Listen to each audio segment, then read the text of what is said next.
Ce que les vaccins à ARN messager nous promettent, rendre le vaccin de la grippe beaucoup plus efficace, créer un vaccin thérapeutique sur mesure pour vaincre le cancer ou se préparer pour la prochaine pandémie mondiale. Voici entre autres pistes ce que les vaccins à ARN messager nous promettent. Promesse de Gascon ou force tranquille, état des lieux avec Anna Blakeney, chercheuse et professeure à l'université de la Colombie-Britannique à Vancouver, dans un échange sans nul doute de belle tenue avec Géraldine Zamanski, journaliste au magazine de la santé sur France 5 et sous vos applaudissements. Merci, bonjour. Effectivement, Anna Blakeney, une jeune chercheuse qui a commencé en fait dans la bio-ingénierie et qui a eu l'idée géniale de se former aussi à l'immunothérapie, si bien qu'elle était tout juste en post-doc, qu'elle s'est trouvée plongée au cœur de la création des premiers vaccins à ARN. Et elle va donc peut-être commencer par nous rappeler, pour faire un peu de révision, ça fait un petit moment, comment ça marche, un vaccin ARN. Sorry, I'm getting the French very loud in my headphones, but not the English. Pardon, j'entends le français très fort dans mes écouteurs, mais pas l'anglais. I'll do it in English for you. Je vais parler anglais dans ce cas pour vous. Hein? Ouais, je vais vous le changer. So, yeah, since the French translation should work, Okay. let's try the same question. I was saying. Donc, je vais essayer de répéter ma question en anglais. Donc, vous étiez en doctorat après avoir étudié la bio-ingénierie et l'immunologie lors de la création des premiers vaccins à ARN messager. Donc, est-ce que vous pourriez commencer par nous faire un petit rappel de... Alors, donc, il faut mieux que je repasse en français. Est-ce que vous pouvez nous dire comment fonctionnent ces vaccins à ARN ? Comment fonctionnent ces vaccins à ARN? No, still French? That channel is just her microphone. Yes, no, it's a good channel. And we try other channel. Is it Alors, okay? est-ce que là, ça passe en anglais? Elevate. No, Still. no. Ouais, encore. Pardon? Encore. Is it okay? Ah oui, alors, donc, est-ce que là, maintenant, c'est en anglais? Yeah. Oui. Okay. Cool. Ah, toujours. Il n'est pas stable? Est-ce que ça marche toujours en anglais? Yes. Okay. Yes, I can hear now. Thank you. So we'll finally make it. Could you remind a bit Pouviez-vous nous rappeler comment fonctionnent les vaccins à ARN messager? Oui, tout à fait. Merci de votre patience. Je vais baisser un petit peu le son. Oui, tout à fait. Ces vaccins à ARN messager sont de nouveaux types de vaccins, évidemment, et j'aime bien expliquer comment ils fonctionnent en expliquant ce que l'on essaye de faire avec un vaccin. Donc, le but de n'importe quel vaccin est de préparer votre système immunitaire à reconnaître une protéine étrangère pour pouvoir avoir la bonne réponse immunitaire sans jamais être infecté par le pathogène en question. Donc on peut faire cela de différentes façons. Vous avez sûrement entendu les vaccins habituels qui tuent les virus ou qui, on vous inocule une version atténuée de ce vaccin ou alors une version modifiée de la protéine, ou alors on peut utiliser les cellules d'un patient comme notre réacteur biologique et leur donner l'ARN pour qu'ils produisent la protéine eux-mêmes. Donc c'est une façon très différente de faire les vaccins. Tant que l'on sait que la protéine que l'on doit coder dans le ARN, si on la connaît, on peut faire un vaccin. Et donc pour le Covid, vous avez très vite identifié ce qui pouvait devenir le déclenchement du vaccin, la source du vaccin, le spike. Yes. So one of the reasons that L'une des raisons pour lesquelles ça a fonctionné, on a eu beaucoup de chance, en fait, pour ainsi dire, si je peux dire ça, pendant la pandémie, parce que nous avions déjà mené beaucoup de recherches historiquement sur les coronavirus. Et donc, en regardant toutes les recherches qui avaient été menées depuis le début des années 2000 lors de la première épidémie de SARS, les gens ont su quelle protéine à la surface du virus, donc la protéine Spike, génère une bonne réponse immunitaire. Donc, lors de l'épidémie de SARS-CoV-2 est arrivée au début, aux prémices de cette pandémie, nous avons pu nous pencher dessus et dire ok, c'est un coronavirus, il y a une protéine Spike très similaire au premier coronavirus contre lequel nous avons lutté, eh bien, nous avons pu l'utiliser pour le vaccin. Si nous n'avions pas eu cela aurait pu prendre beaucoup plus longtemps d'avoir un vaccin pour le Covid. Contre le Covid. Et en plus, vous avez pu le tester très vite puisque c'était une espèce de laboratoire à l'échelle du monde entier. On pouvait très vite tester l'efficacité du vaccin quand le virus circulait autant.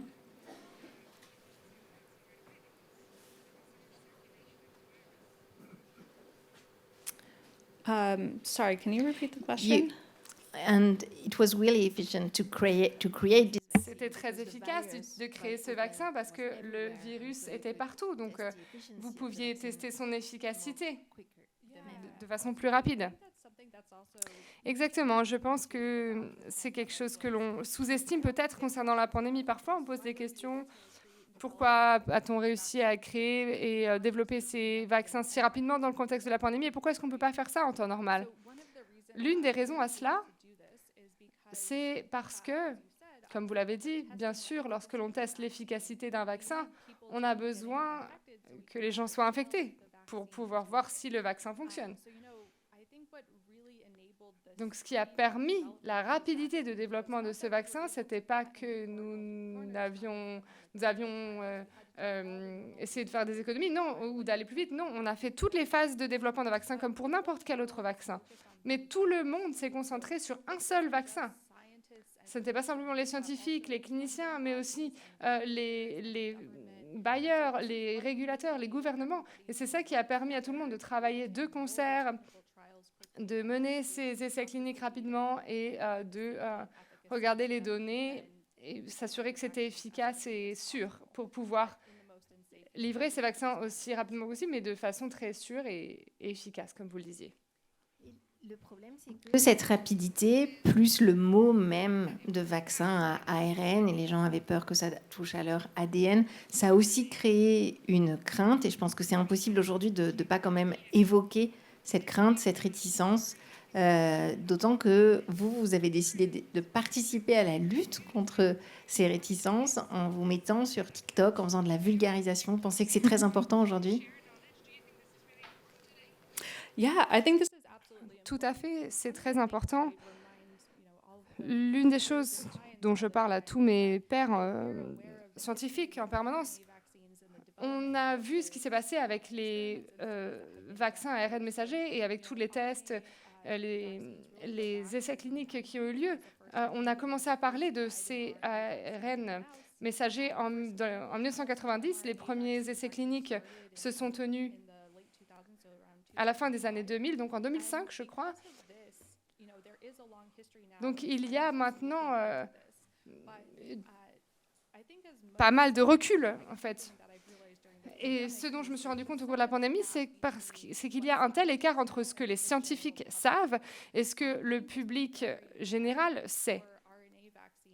Je pense que ça a été particulièrement évident avec les vaccins à ARN messager. Personne ne savait ce que c'était qu'un vaccin à ARN messager. Donc quand on posait ces questions, est-ce qu'un vaccin à ARN peut changer notre ADN? Bon nombre de personnes posaient cette question. Et en fait, des études ont été menées, on comprend les mécanismes biologiques, on a des réponses à ces questions, mais le public pose souvent la même question et que des questions que les scientifiques se sont posées au cours de leur recherche.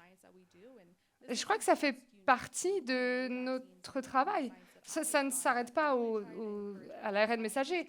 Tous les scientifiques, quel que soit leur domaine, doivent essayer de faire passer leur message pour qu'il n'y ait pas un tel écart entre la recherche menée par les scientifiques et puis ce que les contribuables qui finalement financent nos recherches connaissent.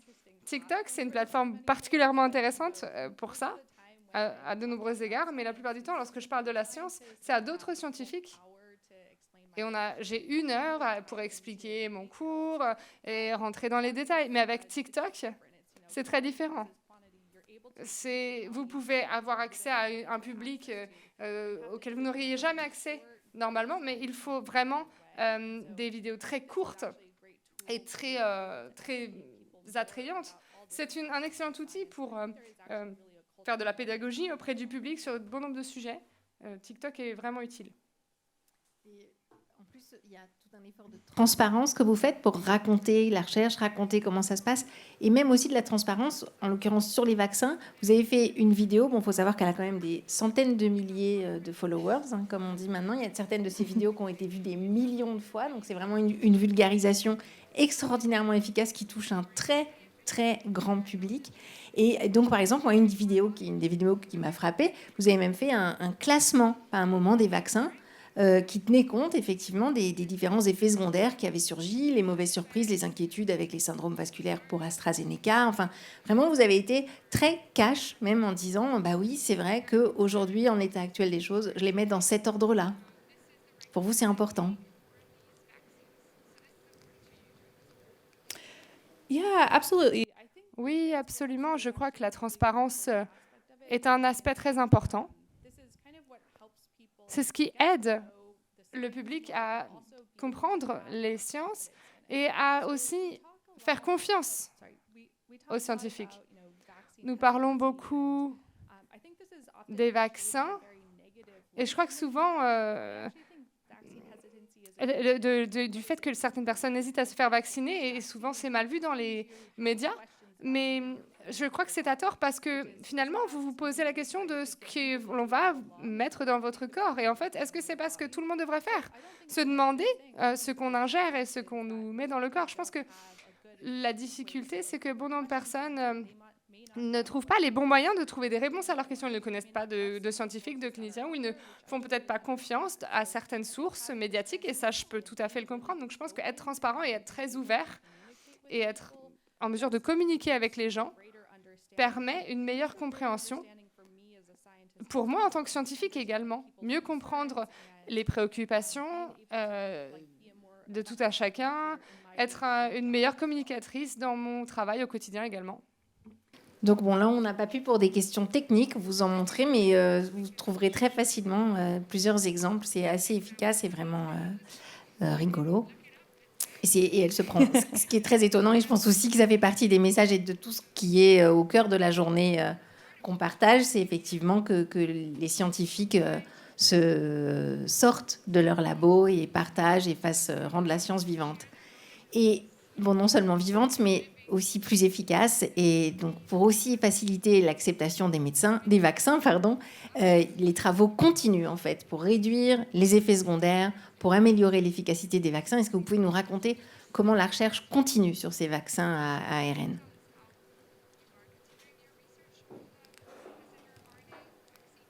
Yeah, absolutely. Oui, en effet, je pense qu'aujourd'hui, les vaccins à ARN messager ont eu un impact énorme au cours de la pandémie, mais ils sont loin d'être parfaits. Il y a beaucoup de choses qui peuvent être améliorées. L'une des choses qui est une priorité dans ce domaine, à mon avis, c'est vraiment les effets secondaires et combien de temps, la durée d'efficacité de ces vaccins. Donc, j'ai reçu un tel vaccin, je ne sais pas si vous également. La plupart du temps, j'ai des effets secondaires qui sont en fait des symptômes d'état grippal. Je pense qu'on peut vraiment améliorer cela. Du point de vue scientifique, nous avons maintenant plein de données des essais cliniques quant à la sécurité de ces vaccins et nous savons que les effets secondaires sont proportionnels à la fréquence et à la dose de l'ARN. Donc c'est une priorité, il faut réduire cette dose d'ARN que nous inoculons. Donc il y a différentes façons de faire cela. Et mon lab, l'Université de British Columbia, ce que l'on fait, c'est, de Colombie-Britannique, c'est que nous utilisons un ARN amplifié. Il fait des copies de lui-même une fois qu'il est dans vos cellules.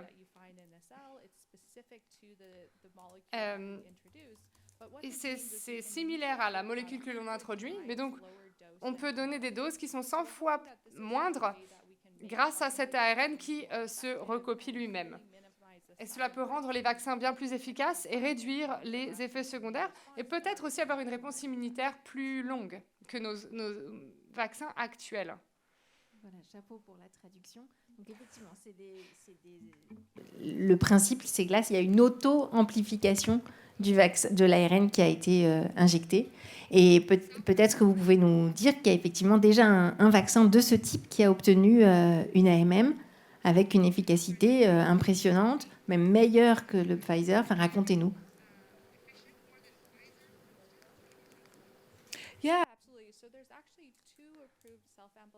Il y a 2 vaccins qui s'amplifient comme ça. Si vous vous rappelez de nos vaccins actuels, il y a le Pfizer et le BioNTech qui donnent 30 microgrammes de ARN et l'autre vaccin à 50 microgrammes.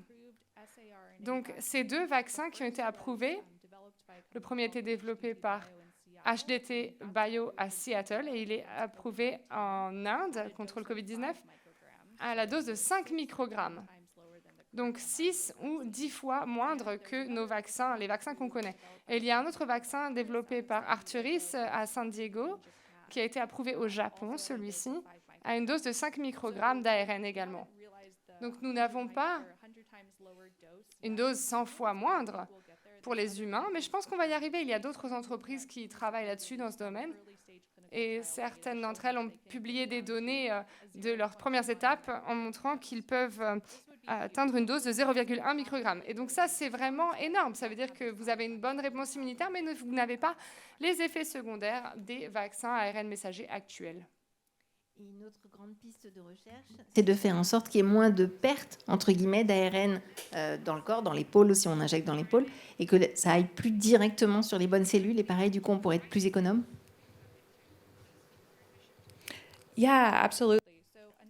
Oui, tout à fait. Il y a autre chose que l'on ne comprend pas, que l'on ne connaît pas forcément très bien par le public aujourd'hui. Nous avons des nanoparticules lipides qui protègent, c'est une bulle qui protège le ARN pour pouvoir les amener jusqu'à vos cellules, ou sinon elles seraient dégradées très rapidement dans votre corps. Donc, ce ciblage est très bas. En fait, nous n'atteignons que... Il n'y a que 2 à 5% de l'ARN qui atteint les cellules, en fait. Donc, 95 à 98% de l'ARN qui vous est injecté est perdu et détérioré dans votre corps, mais cause des effets secondaires sans vous donner aucun effet thérapeutique. Donc là encore, on essaie de travailler là-dessus.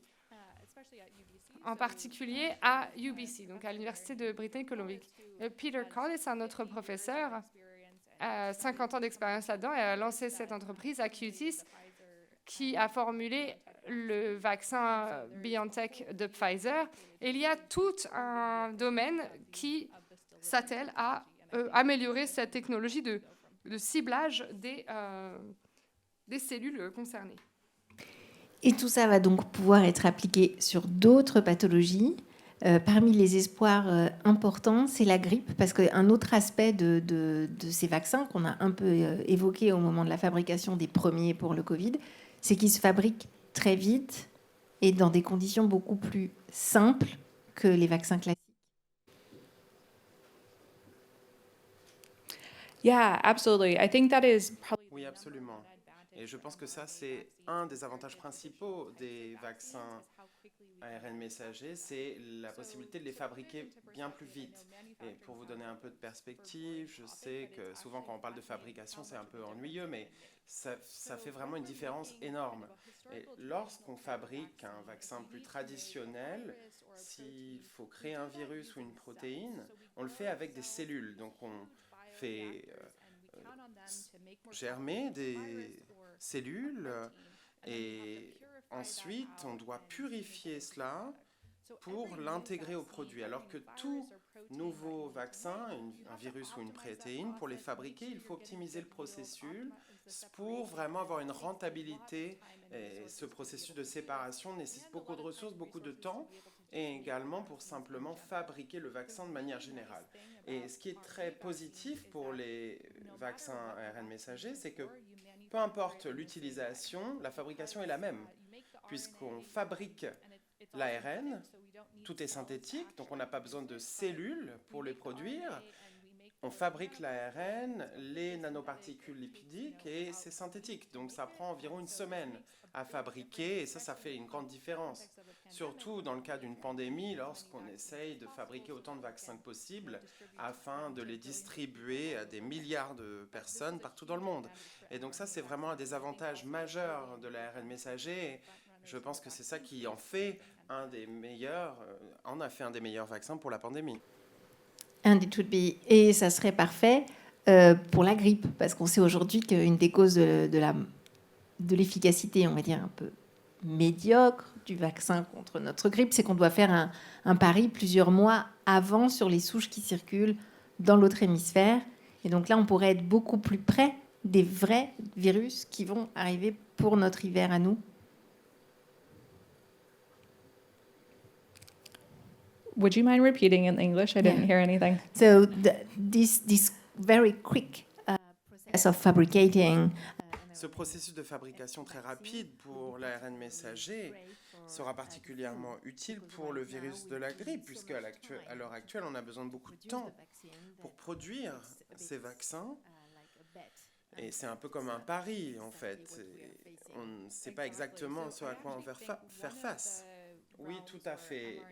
Et un des domaines dans lesquels les vaccins ARN messagers peuvent faire la différence, c'est notamment pour les vaccins contre la grippe saisonnière. Et dans l'hémisphère nord, à l'heure actuelle, en février, on décide quelles souches vont être intégrées au vaccin qui va ensuite être distribué au mois d'octobre.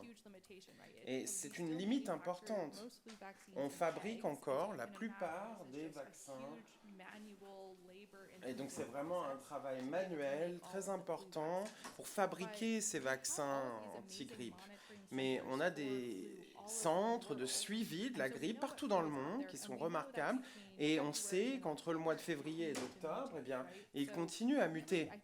Et donc, un des avantages majeurs de l'ARN ou des vaccins ARN, c'est que plutôt que de prendre cette décision au mois de février, on peut la prendre au mois d'août, utiliser la souche du mois d'août pour l'intégrer au vaccin contre la grippe et en espérant qu'ensuite elles correspondent plus et améliorent leur efficacité. Donc il y a beaucoup d'entreprises qui travaillent là-dessus. Pfizer, Moderna ont des tests, des essais pour les vaccins anti-grippe et ça pourra vraiment faire la différence. Et puis, il y a donc un tout autre champ dans lequel ces vaccins pourraient se développer. C'est dans le cadre du cancer. Est-ce que vous pouvez nous expliquer comment est-ce que là, ça fonctionnerait? Yeah, so interestingly, before the pandemic, BioNTech was... C'est intéressant parce qu'avant la pandémie, BioNTech travaillait surtout sur des vaccins contre le cancer. Donc, ils travaillaient beaucoup là-dessus. Ils avaient un projet pour des vaccins qui finalement se poursuivent, mais en tout cas, on peut voir que la majorité de ces entreprises se concentraient sur les vaccins contre le cancer. Et donc, je pense que ça correspond vraiment à ce qu'on promet depuis longtemps en tant qu'ingénieurs biomédicaux, à savoir la médecine personnalisée. Et donc, la manière dont ces vaccins fonctionnent, c'est qu'ils font une biopsie d'un échantillon d'une tumeur, ils font un séquençage pour voir les protéines présentes dans ces cellules cancéreuses, et ensuite, ils peuvent l'inclure dans un logiciel qui prédit quelles protéines présentes pourront avoir la meilleure réponse immunitaire. Ils utilisent les codes des protéines et l'incluent dans l'ARN. Et c'est ce qu'est un vaccin ARN contre le cancer. Donc, avec ce genre de terminologie, on appelle ça un vaccin cancer ou anti-cancer, mais souvent on associe le vaccin comme une mesure préventive. Mais il faut percevoir cela comme on l'a dit au début. Comme la plupart des vaccins, on essaye de former, entraîner votre système immunitaire, et c'est ce qu'on fait avec les vaccins contre le cancer. On forme, on entraîne vos cellules, votre système immunitaire, à ne pas détruire toutes vos cellules, mais seulement certaines bien ciblées. Et donc, pour moi, c'est un domaine très enthousiasmant et c'est bien plus personnalisé qu'une chimiothérapie, par exemple, ou un traitement qui tue toutes les cellules dans le corps avec des effets indésirables. Et donc là, lorsqu'on peut vraiment cibler les cellules cancéreuses, c'est bien plus efficace.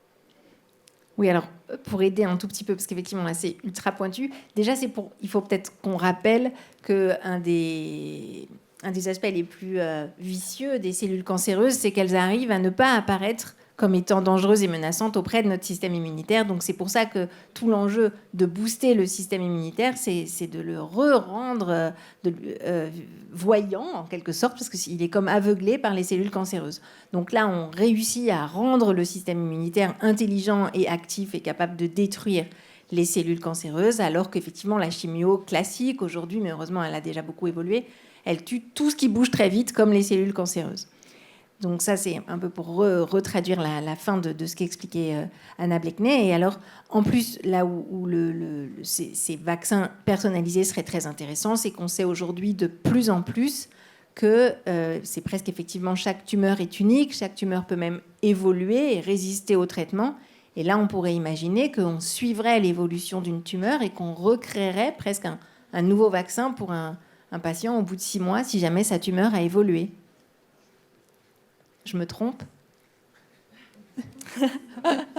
I only caught bits and pieces of that. Sorry, I know it was a long question. Je n'ai entendu que quelques mots, c'était une question très longue. It's the end of the question because the previous thing was more about repeating what you explained. J'étais en train de reformuler ce que vous disiez au début, mais en tout cas, ce qui est très positif sur ces nouveaux vaccins contre le cancer, c'est qu'ils peuvent vraiment cibler une tumeur spécifique d'un patient. Et même si elle évolue, la tumeur, eh bien, on peut revérifier et créer un nouveau vaccin pour lutter contre...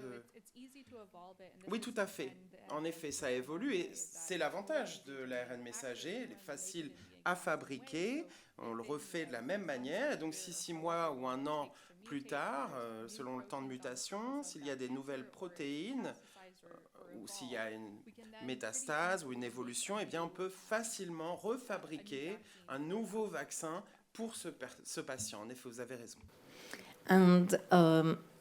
Et aussi, ce qu'elle m'a expliqué en préparant cet entretien, ce qui semble incroyable et pas forcément une très bonne nouvelle pour l'industrie pharmaceutique, c'est que tout ce processus pourrait même se faire dans des gros centres anti-cancer, mais qu'en fait, ça pourrait être réalisable dans des laboratoires de recherche très évolués, mais ça pourrait être fait dans chaque pays, voire dans chaque région, des vaccins personnalisés pour chaque patient.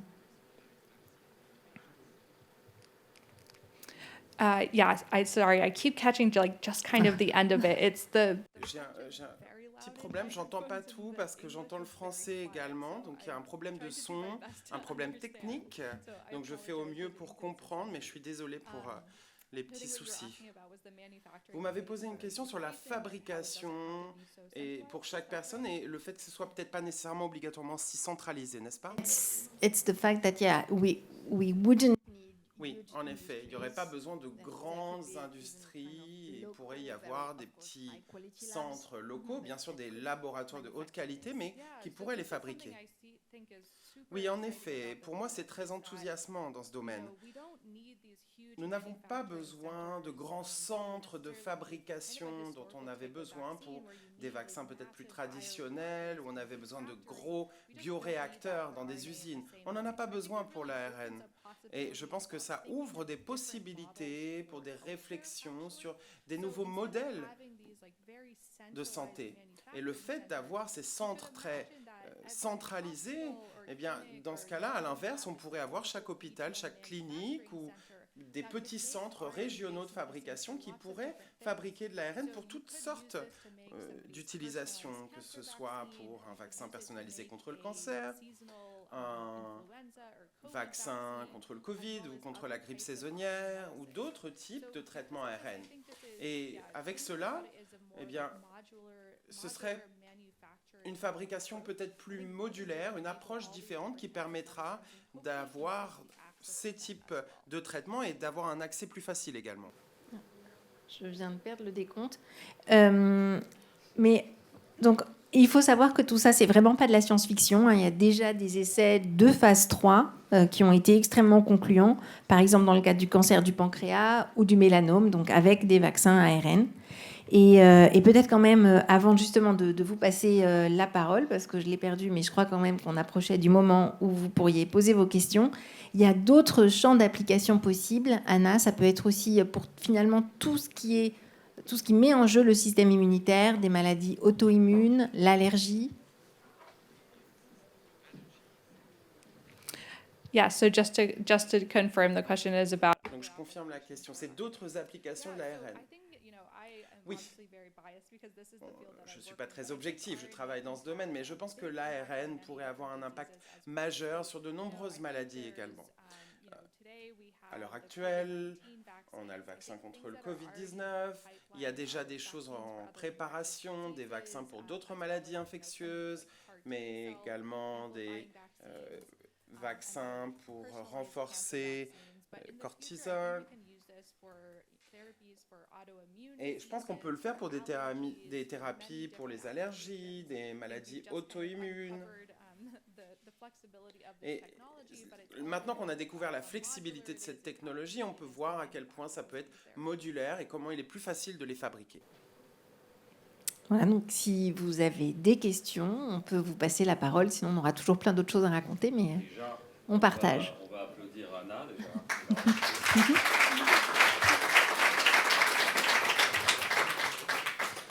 Et on vous éclaire, c'est vous les stars, cher public. Est-ce que vous avez des questions? On s'excuse pour les petits problèmes techniques, mais là, ça va aller tout seul. Alors, madame, et ensuite monsieur. Madame, on va vous donner un micro. Bonsoir. Merci beaucoup, c'était très intéressant. La question, c'est plutôt sur le vaccin cancer.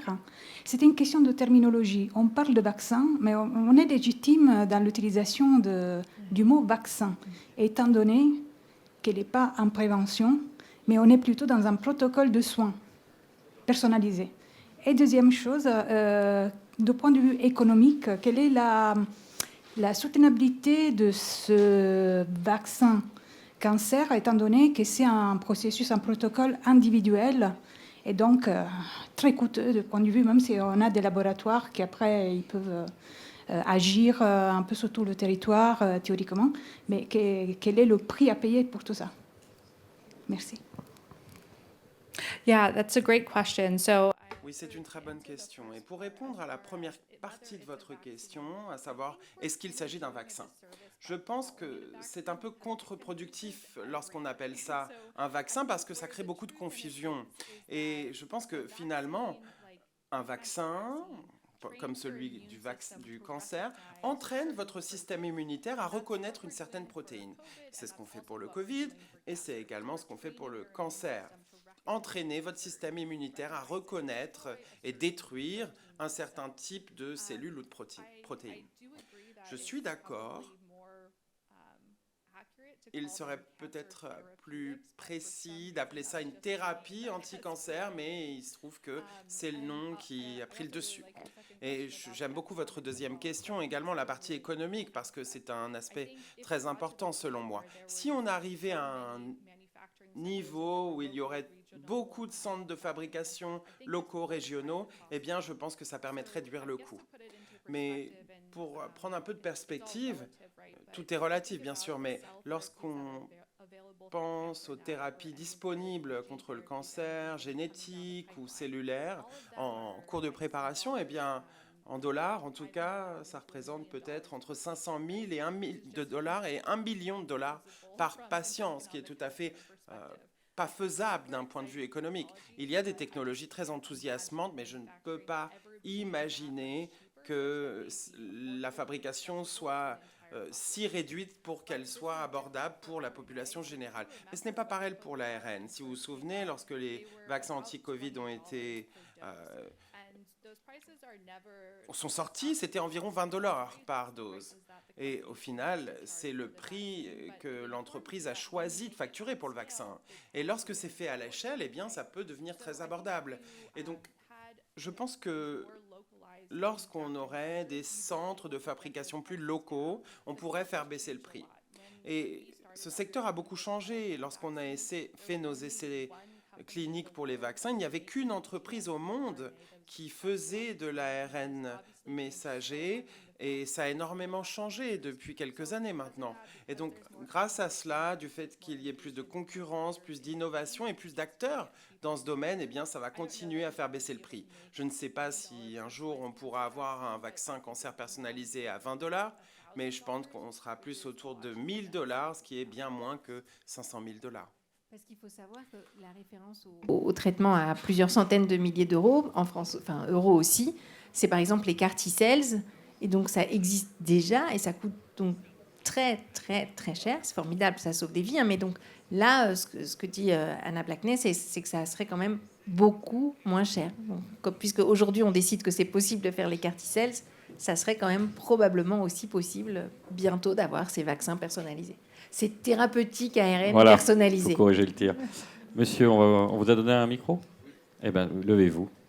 Thank you for the presentation. Merci pour votre présentation aussi. J'ai bien compris, vous avez dit que on doit trouver la protéine à synthétiser pour se battre contre le virus. Alors, ma question est la suivante. Quelle est la difficulté de découverte d'une protéine et quel est le processus ? C'est une très bonne question. Le fait de découvrir ces protéines peut être difficile. Si on repense, tout à l'heure j'ai regardé la présentation, je me disais, on se posait la question pourquoi il n'y avait pas de vaccin contre le VIH. Eh bien, c'est le problème. Découvrir cette protéine qui offre la bonne réponse immunitaire a été très difficile, voire impossible pour le VIH. On ne sait pas quelle protéine permet en effet de neutraliser ces anticorps neutralisants donc avec ces différentes souches du virus. Et donc ça peut être très difficile. Et c'est la raison pour laquelle, par rapport à une question tout à l'heure, on a eu beaucoup de chance d'une certaine manière de savoir quelle protéine devait être ciblée pour les vaccins sur le coronavirus. Et ça a été fait, cette découverte et la confirmation de la protéine. C'est ça qui a permis que les vaccins fonctionnent. S'il s'agit d'un virus tout nouveau, que personne n'a jamais vu avant, eh bien, c'est très difficile d'identifier la bonne protéine. C'est une question de biologie structurelle, conception des protéines. Il y en a qui sont très bons dans ce domaine, mais on a besoin de cela. Et donc, on a besoin de toutes les parties. Une dernière question.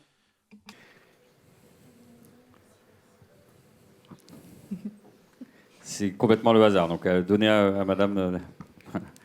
Thank you for the presentation.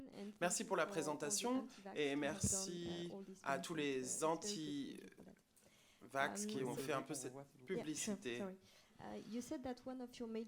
Vous avez dit qu'un de vos axes de recherche majeurs était la baisse du coût, mais il semblerait que ce ne soit pas le problème principal lié au coût des vaccins. Donc, est-ce que c'est un travail que vous faites ? Est-ce que vous pensez que c'est un des axes principaux de travail ? Oui, je pense qu'il y a beaucoup de composantes qui impactent la question du coût et de l'accessibilité. Avec mes travaux de recherche, en réduisant la dose d'ARN, parce que c'est la partie la plus importante des vaccins, c'est-à-dire la matière première de fabrication de l'ARN. Et donc, si on peut réduire la dose d'ARN, alors, par conséquent, on devrait pouvoir réduire cette dose. Un des autres aspects très compliqués de ces vaccins, et on l'a pu le voir pendant la pandémie, c'est que ce n'est pas qu'une question de recettes et de composantes. Il y a également la question de la propriété intellectuelle. Et c'est vraiment là un axe de travail. Est-ce que ce sera un accès ouvert ? Et peut-être que les pays en développement pourront les fabriquer eux-mêmes et faire une version générique. Je défends beaucoup cela, mais ce n'est pas toujours moi qui décide. Et donc, je pense qu'il y a d'autres questions à se poser en tant que société. Quelle est notre valorisation de la propriété intellectuelle par rapport à l'accès à ces technologies partout dans le monde ? Une excellente question. Merci. On applaudit à nouveau Anna Blackney. Thank you. Merci beaucoup. Alors, on se retrouve dans quelques instants avec la session qui remplace celle consacrée à l'écologie fonctionnelle. On va découvrir ensemble les mystères du cerveau et de l'esprit avec Hugo Botman, psychiatre à l'hôpital Bicêtre. À tout de suite.